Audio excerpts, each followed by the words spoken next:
다음 이제 어디가 개발된다고 할 때는 택지 개발 사업이 있고 도시 개발 사업이 있어요.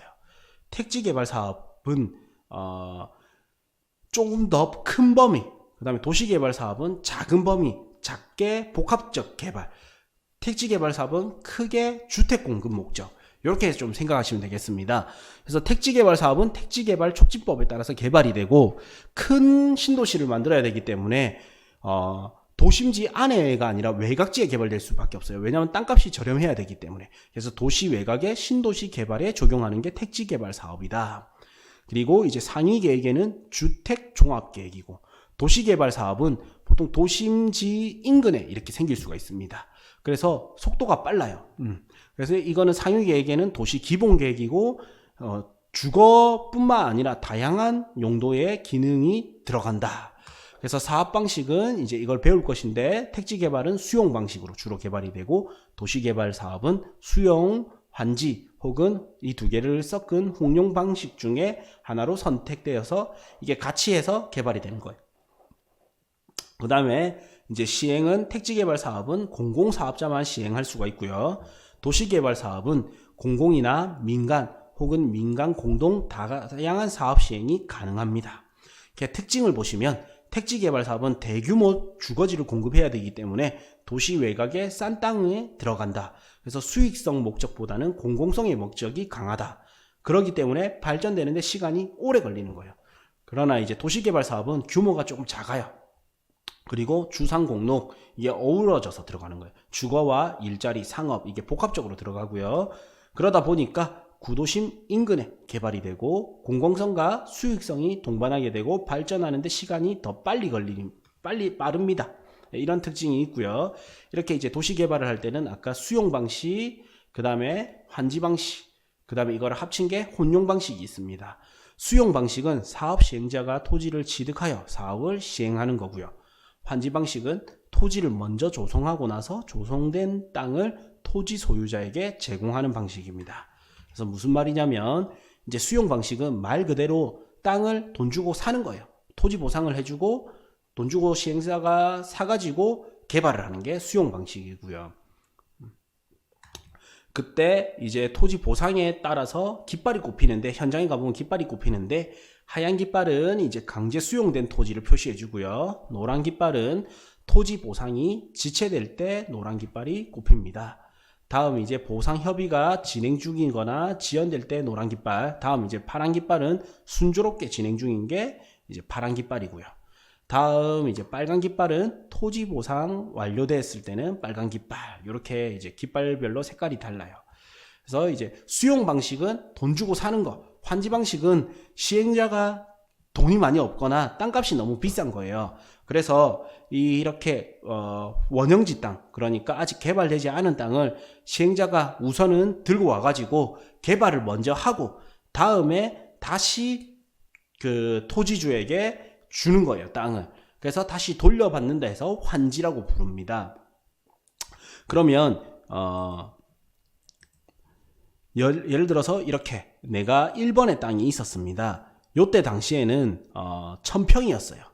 1000평이었는데 요때는 얼마? 100만원 했던 거예요. 그러면 이제 1000평에 100만원이면 10억입니까? 네, 10억이 됩니다. 그 다음에 요게 시행자가 개발을 하는 거예요. 개발을 해서 이제 뭐 여기에는 도로도 들어가고 뭐 공원도 들어가고 학교도 들어가고 이런 공공시설이 들어갈 거 아니에요. 예. 그러다 보니까 이제 토지가 줄어들어요. 얼마큼? 400평이 줄어들어서 600평이 되는 거예요. 600평. 그래서 600평만 원래 토지주에게 주는 겁니다. 이거를 환지라고 부릅니다. 근데 대신에 땅이 좋아지니까 평당 300만 원이 됩니다. 그러면 어떻게? 3, 6, 18, 18억이 되겠죠. 그래서 토지주 입장에서의 자산은, 땅은 얼마큼? 40%가 줄어서 1000평에서 600평이 되는데 자산 가치는 10억에서 18억이 되니까 8억이 오르게 되죠. 1.8배가 오르게 됩니다. 요때 이제 토지 시행자는 개발 비용 대신에 땅을 대신 들고 가는 거예요. 이거를 이제 채비지라고 부릅니다. 그래서 다시 돌려받는 땅을 환지, 이렇게 돌려받는 거를 환지, 공사비 대신에 들고 가는 땅을 채비지라고 부르는 거예요. 네. 근데 여기서 이제 투자에 대해서 이게 달라지는 거예요. 다음 일단 이제 간보율이라고 해서는 아까 1000평에서 600평만 돌려받았죠. 그래서 400평이 어떻게 날라갔잖아요. 이게 이제 토지 부담률 혹은 간보율이라고 부릅니다.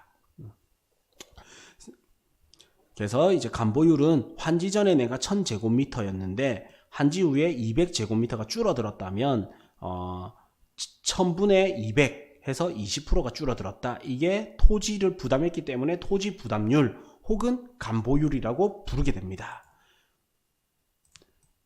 네, 이제 여기서 문제점이 있습니다. 결국 이제 투자를 할 때는 어떻게 되느냐? 예를 들어서 아까 1000평의 땅이 이제 평당 100만 원이라서 얼마? 10억이 됐는데 이게 600평으로 줄어들었고 땅값은 3배가 올라 버렸어요. 근데 땅이 면적이 줄었죠. 그래서 18억이 돼 버렸습니다. 그래서 실제 자산 가치는 1.8배가 올랐죠. 근데 여기 중심지는 이렇게 택지 개발이 되면서 됐는데 여기에 신도시가 들어온다. 이 외곽지는 간보율 적용을 안 받죠. 땅이 뺏기는 게 없단 말이에요. 그래서 땅값은 2배가 오릅니다. 그래서 중심지는 100만 원 할 때 여기는 50만 원인 거예요.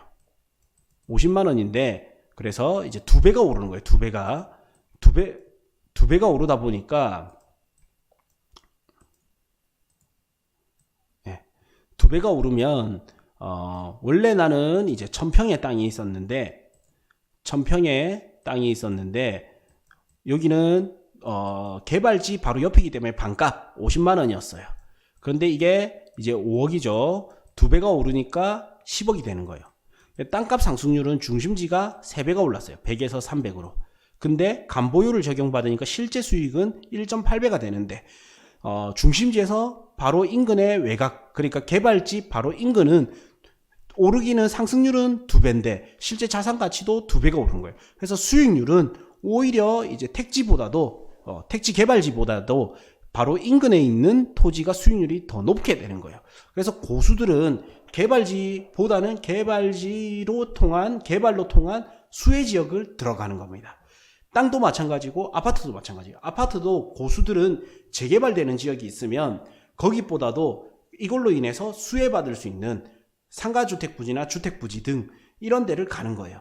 그래서 재개발이 된다 하면 재개발되는 곳에서 수혜받을 수 있는 곳을 찾아서 거기를 선점하는 게 이제 고수들인 거예요.